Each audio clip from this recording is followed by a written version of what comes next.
Despite the fact that, admittedly, I'm already sold on the Orville and eagerly anticipated its third season, but I readily admit I did see some flaws in this iteration of the show in quite a few ways. Some aspects of it I thought was a bit slow in its pacing of relating its stories, and I was from my position, it was easier for me to forgive it. It's just, again, my fears was this would not grow the audience, that some people would get turned off, and I've heard that from other reviews and whatnot, because I want the show to grow and continue. And there's some stumbles here and there. There was the interesting aspect. There were political episodes, and in the woke era, or hopefully the post woke era, that we're in, the slightest whiff of that stuff turns people off from a show, no matter how beloved it might be. And in a lot of ways, that's unfair, and I see different examples of it. Certainly in the aspect of the Miss Marvel show, which is not really a favorite show of mine, but objectively speaking, I can see that it's a fine show, and it's actually handled very well. It crafted well and everything. In the Orville episode, some of the political episodes, somewhat heavy-handed, and yet it's an odd juxtaposition there, because they do it better than the current Star Trek era and stuff. They do it the way Star Trek used to. You can go back to Next Generation episodes where a lot of these themes and points were made in the show, but weaved through alien worlds and cultures and whatnot that don't really exist, to make a point, statements on whether it's a bigotry or what have you. And yet, whether meaning to or not, to leave it open, specifically to the Orville episodes, some of the positions were a bit contradictory of themselves, and I was willing to give it to them that was the intent, because I always go back to the original Star Trek, of the Vietnam episode.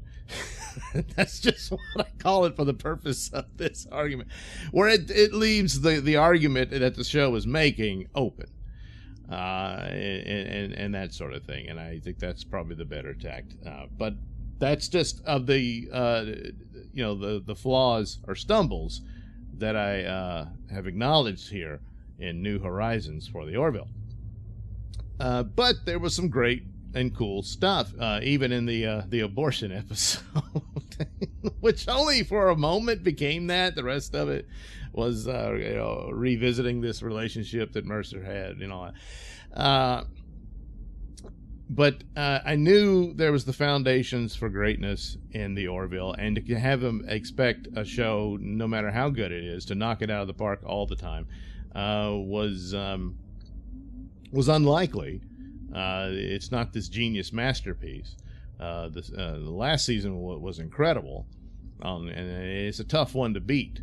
There's some mistakes. I think the humor needed to be present there more. It's been almost completely removed, and it's almost jarring in some aspects of it. But that being said, the potential for greatness would surely arrive, and we still got quite a few episodes to go, and then finally a masterpiece arrived. This episode was just excellent, and if I had any respect for the concept of awards these days, which I have none, not anymore, I would think this one would be up for it. Now, the themes in it of time travel and this sort of thing are familiar, and it's a constant template or whatever that a lot of sci-fi shows go through.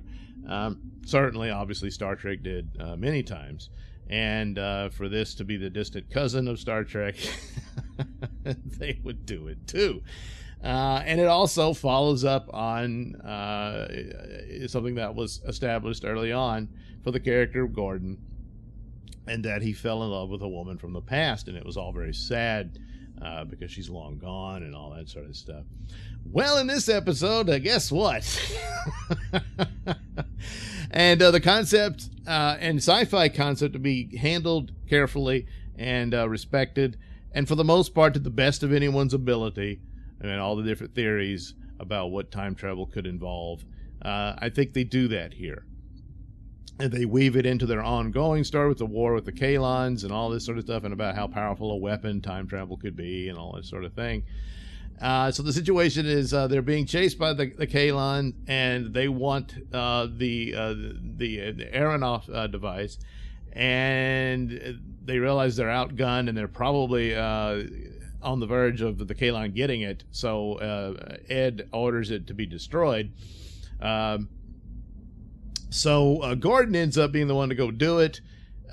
He does, but as a result, and at the same time, Isaac is coming up with an idea of how to defeat the Kalon tractor beam by using to overload their core that would repulse it. And it does, but it's all at the exact same time that Gordon fires on the device, or is about to. I don't think he actually did.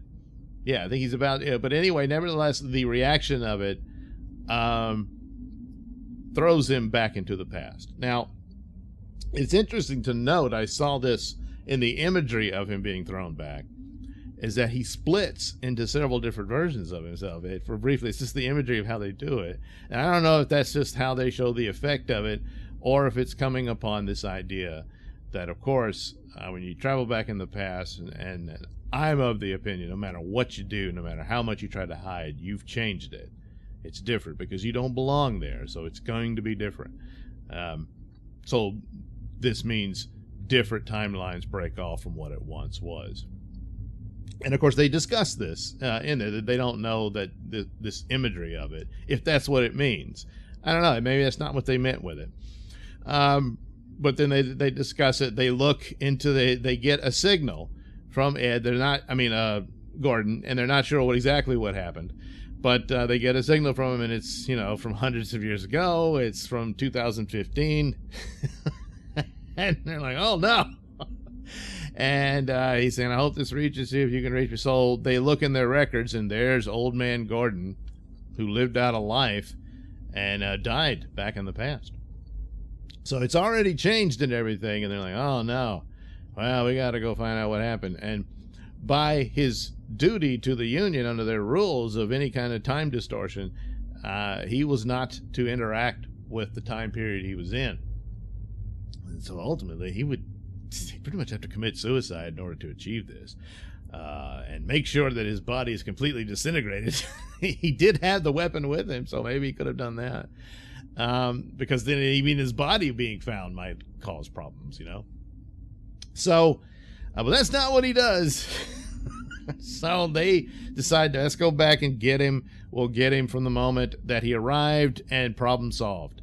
So they do it, and it's touch and go. You don't really know exactly. You can get it exactly. And, of course, they don't. They're 10 years too late.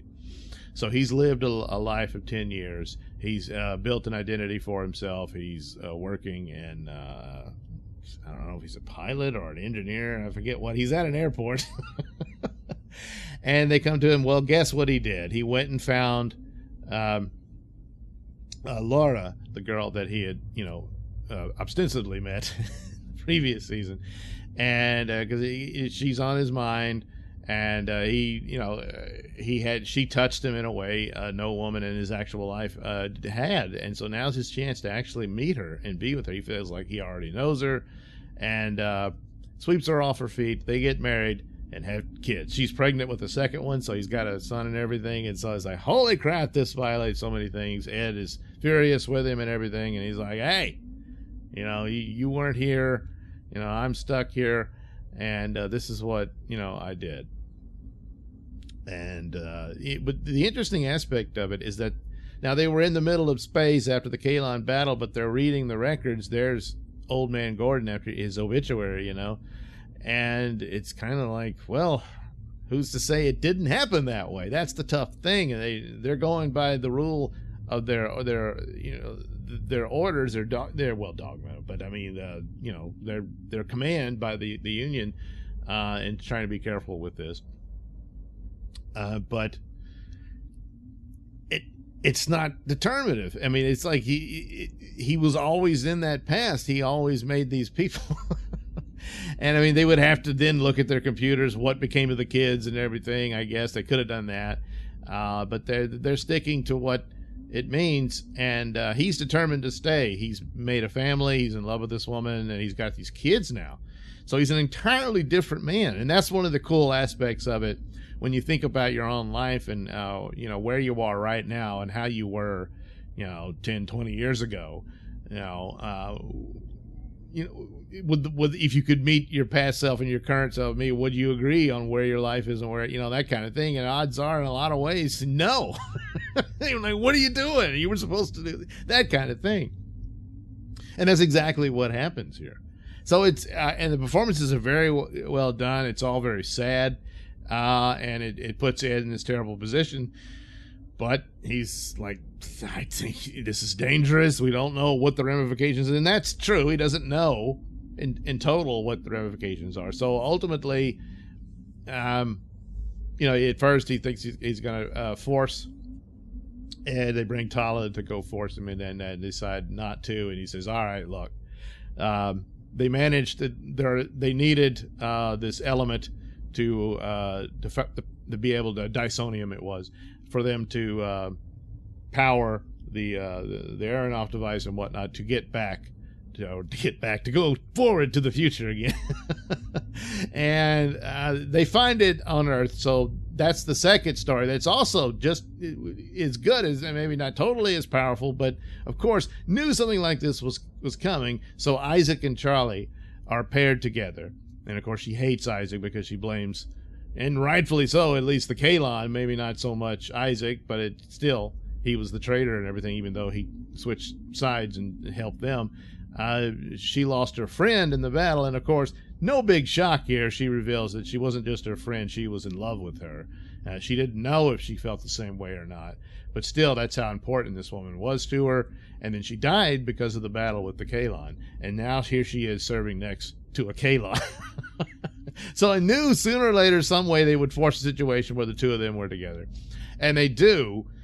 It's not like it's completely resolved, and I imagine they can revisit this again later, but it's very well handled, and it's funny at times, but they do it very well. And of course, they disguise Isaac to look like the actor who plays him. He finally gets to, this is one other opportunity he gets to show his face, so there's good on that. And they have a good little side adventure there, getting the element back, and then which they do. And so now Ed has the ability to go back to the right point in time, and he does. They're only a month late, and Gordon is screaming and begging him not to do it, and he can't stop him, of course, and he sits with his family and tells them he loves them, and nothing can break us apart or whatever. But they go back, they get Gordon, and of course he's been there only a month, and he's like, oh man, I'm glad you guys got here. Oh yeah. But and eventually they tell him what happened, because they're guilt ridden about it, and they say, man, he was really happy. I mean, he's never been that happy and stuff, and we took all that away from him, but he's never experienced it. He developed feelings for this woman that he's never actually met, and all that sort of stuff. So they tell him the story, and he's like, well, you know what, you did the right thing and all that, but who knows? He's back to being immature Gordon.